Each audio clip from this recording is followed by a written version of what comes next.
शासन के 3 अंग, या हम ये कहें कि इसको थोड़ा समझने के लिए डिटेल में जाते हैं। सबसे पहले फ्रांस का एक थिंकर है, और थिंकर का मतलब ऐसा व्यक्ति जिसने किसी थ्योरी को लेके डिटेल में कुछ दिया हो, उसे क्या बोलते हैं? थिंकर। तो हिंदी में उसके लिए शब्द यूज होता है चिंतक। क्या होता है? चिंतक। तो ऐसा व्यक्ति जिसने किसी अवधारणा को लेके, किसी कॉन्सेप्ट को लेके, किसी विचार को लेके एक लंबा चिंतन किया हो, तो उसने बहुत चिंतन करने के बाद एक थ्योरी क्रिएट की, और थ्योरी का नाम है थ्योरी ऑफ पावर सेपरेशन। क्या नाम है? Theory of power separation. उसने कहा था कि जो भी सत्ता है, पावर है, वो किसी एक सेंटर में नहीं होनी चाहिए, उसको अलग अलग तरीके से डिस्ट्रीब्यूट करना चाहिए। जिस नेचर का जो टास्क है वो उससे रिलेटेड एक बॉडी होनी चाहिए। जैसे कानून बनाने वाली संस्था अलग होनी चाहिए, कानूनों को इम्प्लीमेंट करने वाली संस्था अलग होनी चाहिए, और कानूनों का रिव्यू करने वाली संस्था अलग होनी चाहिए। यानी देश में 3 बड़े काम होते हैं, एक तो कानून बनाना, एक बने हुए कानूनों को लागू करना, और एक उन कानूनों की जांच करना। तो 3 कार्यों के लिए तीनों अलग अलग सत्ता होनी चाहिए, और सत्ता का हस्तांतरण, या ये कहें कि शक्ति पृथक्करण होना चाहिए। क्या होना चाहिए? तो थ्योरी ऑफ पावर सेपरेशन जिस व्यक्ति ने दिया था, ये व्यक्ति था फ्रांस का एक चिंतक था जिसका नाम था फ्रांस का थिंकर। और थिंकर के लिए हिंदी में हम क्या शब्द बोलेंगे? चिंतक। और इसने एक थ्योरी दी, थ्योरी का नाम था थ्योरी ऑफ पावर सेपरेशन, और उसको हिंदी में हम बोलते हैं शक्ति पृथक्करण का सिद्धांत।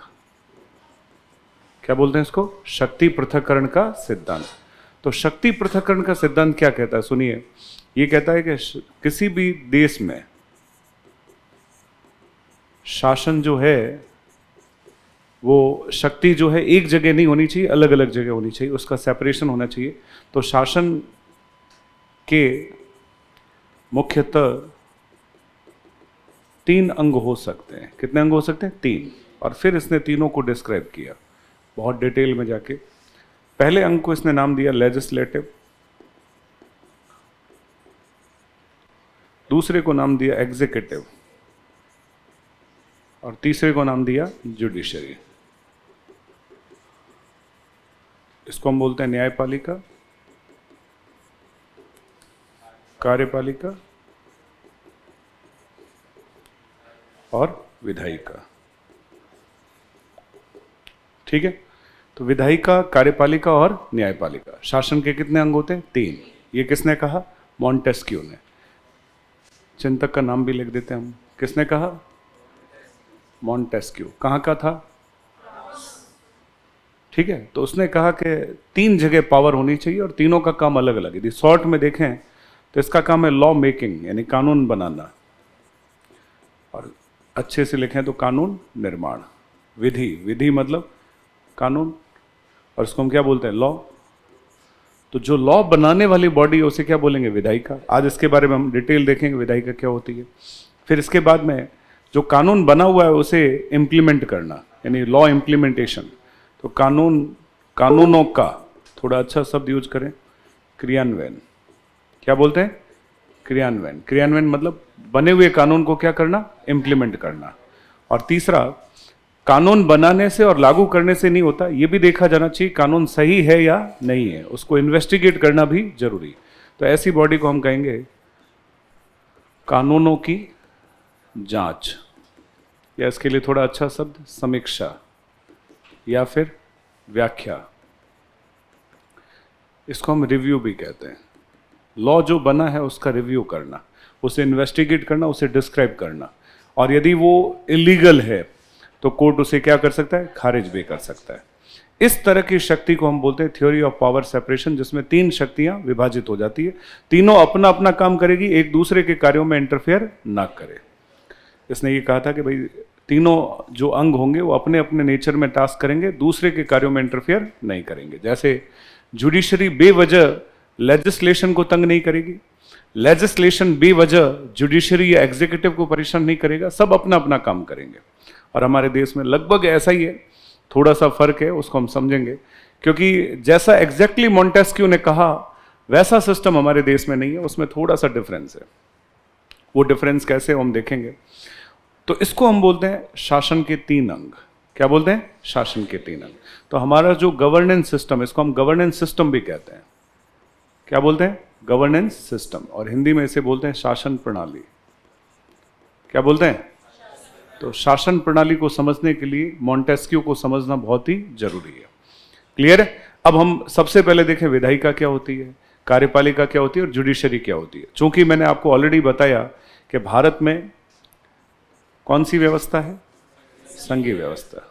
और संघीय व्यवस्था वो होती है जहां केंद्र के साथ साथ किसका एग्जिस्टेंस होता है? राज्यों का। इसका मतलब हमारे देश में ये तीनों जो है ये डबल नेचर में जाएगी। मतलब मैं ये कहूँ कि हमारी शासन प्रणाली कैसी है, तो मैं इसके लिए एक शब्द यूज कर सकता हूँ, ये हमारी शासन प्रणाली डायआर्की सिस्टम। और इसके लिए होता है दोहरा शासन। कौन सा शासन? दोहरा। इसका मतलब केंद्र में अलग शासन है और राज्यों में अलग शासन है। इसका मतलब लेजिस्लेटिव, एग्जीक्यूटिव और जुडिशरी ये आपको सेंटर लेवल पे भी मिलेगी और स्टेट लेवल पे। क्लियर है? तो इसका मतलब भारत में इसे दोहरे तरीके से देखा जा सकता है, केंद्र और राज्य। केंद्र स्तर पर इसका नाम होता है पार्लियामेंट। क्या बोलते हैं इसको? संसद। तो देश में कानून कौन बनाएगी? संसद। लेकिन राज्यों में जो कानून बनाती है उसे बोलते हैं स्टेट लेजिस्लेटिव, और उसे हिंदी में बोलेंगे राज्य विधानमंडल। क्या बोलते हैं? राज्य विधानमंडल। जैसे संसद काम करती है वैसे राज्यों में कौन काम करती है? विधानमंडल। संसद के 3 अंग होते हैं, जैसे राष्ट्रपति, राज्यसभा, लोकसभा। ऐसे राज्य विधानमंडल के भी 3 अंग होंगे, राज्यपाल, विधानसभा और विधान परिषद। तो दोनों का नेचर, जैसे केंद्र अपना काम करता है, राज्य अपना काम करता है। संसद जिस लिस्ट के विषय पे कानून बनाएगी उस लिस्ट का नाम है यूनियन लिस्ट, और इसे बोलते हैं संघ सूची। कौन सी सूची? संघ सूची। और संघ सूची में लगभग, जैसे मैंने कहा संविधान बना तब कितने विषय थे? 97। जैसे रेलवे है, जैसे डिफेंस है, जैसे फॉरेन मैटर है, जैसे कम्युनिकेशन है, नागरिकता है, ऐसे बहुत सारे विषय जिस पर राज्य कानून नहीं बना सकता। केवल कानून कौन बनाएगी? संसद। कानून बनाती, इसलिए इसका नाम क्या है? विधायिका। क्लियर है? और इसीलिए इंग्लिश में इसको बोलते हैं लेजिस्लेटिव। तो वो संस्था जो विधि निर्माण का कार्य करे उसे विधायिका कहते हैं। वो संस्था जो विधि निर्माण का कार्य करे, यानी law making institution is called legislative. Clear है? ऐसे समझना जरूरी। विधायिका क्या करती, कार्यपालिका। और यदि ये ढांचा आपको समझ में आ जाए और आप बढ़िया से इसको बना दो, तो मैं 100% श्योर हूं कि आपके कॉन्सेप्ट क्लियर हो जाएंगे कि देश में कौन सा सिस्टम कैसे डिवाइड किया हुआ है। ऐसे ही कार्यपालिका को भी 2 भागों में बांटा हुआ है। सेम यहां पे भी मैंने कहा भारत में दोहरा शासन है, तो केंद्र में अलग से एग्जीक्यूटिव होगी और राज्यों में अलग से एग्जीक्यूटिव। केंद्र की एग्जीक्यूटिव को हम बोलते हैं यूनियन एग्जीक्यूटिव। क्या बोलते हैं? Union executive. तो प्राइम मिनिस्टर, मिनिस्टर नाम सुने होंगे आपने, प्रधानमंत्री मोदी, उनके साथ जितने मिनिस्टर्स है, foreign minister, defence minister. Clear है? और उनके सबके हेड कौन है? प्रेसिडेंट। यानी राष्ट्रपति यहां भी आएगा और यहां भी आएगा। ये थोड़ी अलग व्यवस्था है। अभी आपने कहा कि अंग आपस में मैच नहीं होने चाहिए, सब सेपरेट होने चाहिए, लेकिन हमारे देश में हमने कहा ये दोनों मिलकर काम करेंगे। कौन कौन?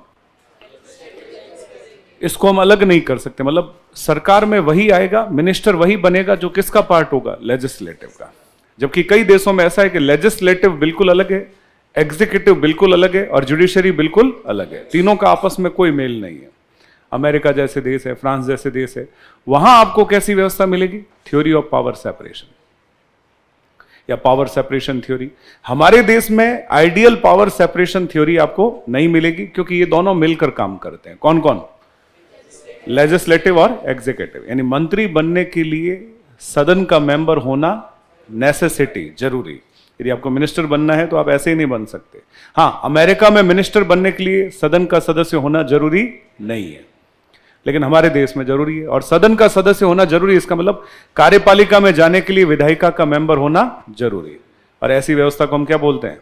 संसदीय प्रणाली। कौन सी प्रणाली? संसदीय, पार्लियामेंट्री सिस्टम। तो इससे एक विशेषता निकल गई कि हमारे देश में जब भी सिस्टम चलाएंगे ये दोनों मिलकर काम करेंगे। तो हमारे देश में सिर्फ सेपरेट क्या होगा? यहां से हम एक लाइन खींच सकते हैं, जुडिशरी सेपरेट होगी। इसका मतलब इन दोनों के कार्यों का निरीक्षण, इन दोनों के द्वारा बनाए गए और लागू किए गए कानूनों की जांच कौन कर सकती है? न्यायपालिका, क्योंकि वो स्वतंत्र है। क्योंकि वो क्या है, स्वतंत्र। और अवैध पाए जाने पर इनके द्वारा बनाए और लागू किए गए कानूनों को न्यायपालिका खारिज भी कर सकती है। न्यायपालिका को बिल्कुल सेपरेट रखा गया है। इस तरह के प्रोसेस को हम बोलते हैं theory of power separation. Clear है? हालांकि हम आइडियल फॉर्म में थ्योरी ऑफ पावर सेपरेशन को यूज नहीं करते, ये दोनों पार्ट हमारे मिलकर काम करते हैं। और ऐसा दुनिया में कहीं सिस्टम है, वो कहां पे है? यूके में। और यदि तीनों सेपरेट है, यानी न्यायपालिका स्वतंत्र है, ऐसा दुनिया में कहां पे है? अमेरिका में। तो हम यूके और यूएसए का मिक्सअप है। यूके और यूएसए का क्या है? मिक्सअप है। हम exactly theory of power separation को फॉलो नहीं करते, लेकिन काफी कुछ चीजें उसके जैसी हमारे यहां लागू है। विधायिका अपना काम करती है, कार्यपालिका अपना काम करती है। हालांकि दोनों मिलकर काम करते हैं, ये अलग चीज है। दोनों में तालमेल होता है, दोनों में क्या होता है? कोऑर्डिनेशन होता है। क्लियर है? इस तरह की व्यवस्था को हम समझते हैं। तो ये फ्रांस के एक थिंकर थे मॉन्टेस्क्यू, जिन्होंने बहुत डिटेल में इस तरह की थ्योरी दी और दुनिया को समझाया यदि शासन के 3 अंग होंगे और तीनों सेपरेट होंगे तो देश का विकास बहुत अच्छे से होगा, क्योंकि तीनों अपना अपना काम करेंगे, अपने आप के कार्य में स्पेशलाइज होंगे। जैसे लेजिस्लेटिव को अच्छे से पता है उसका क्या काम है। क्लियर है? एग्जीक्यूटिव लेजिस्लेशन के कार्यों में इंटरफेयर नहीं कर सकती, जुडिशरी के कार्यों में। लेजिस्लेटिव इन दोनों के कार्यों में बेवजह इंटरफेयर नहीं करेगी, तीनों अपना अपना काम करेंगे। हाँ, एग्जीक्यूटिव इसमें से बनेगी, ये अलग बात है। एग्जीक्यूटिव किस में से बनेगी? लेजिस्लेटिव में से। यानी कार्यपालिका किस में से बनेगी? विधायिका में से। तो ये सारी बातें कहलाती है। देश में शासन के कितने मुख्यतः अंग होते हैं? 3।